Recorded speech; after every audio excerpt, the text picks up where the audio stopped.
今日好開心，因為咧可以嚟到咧我哋荃灣商會啦呢間咁好嘅學校，一齊咧去舉辦呢個跳舞比賽。因為我知道咧小朋友上台咧必定係好興奮、好開心。隨住個時代改變咧，多咗家長係留意到全人發展嘅重要，即係話咧唔係淨係讀係咁咪書，就係咧多啲親身體驗啊，去玩下啲活動啊。嗱咁今次呢個跳舞咧，就正正咧就係讓小朋友咧就係透過合作，然之後咧就係去學習去。練一練嗰個膽量喺大舞台，喺個大舞台嗰度展示。咁呢個咧就配合學校嘅一路落嚟嘅發展。所以咧，你一叫我就即刻支持啦。呢個時間咧有宏福幼稚園青富區嘅就係咧有梁校長喺度喎。Hello， 梁校長你好。Hello， 你好啊。梁校長，我知道咧今次咧你有好多小朋友嚟跳舞喎，點解會參加我哋嘅活動嘅？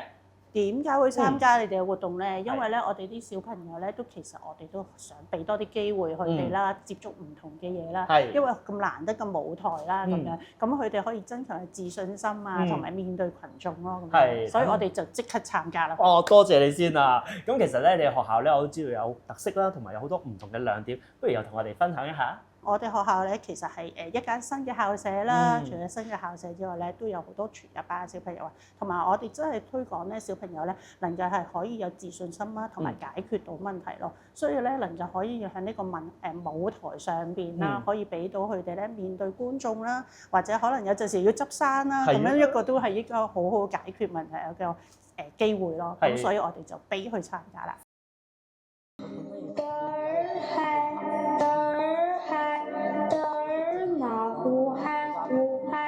小妹妹比那卷呀卷花香。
呢個夜前1、2、3耶！小朋友上台表演喎，會唔會咧俾啲鼓勵説話佢哋咧？小朋友享受呢個舞台，因為咧呢個舞台係你哋而家嘅時刻嚟嘅。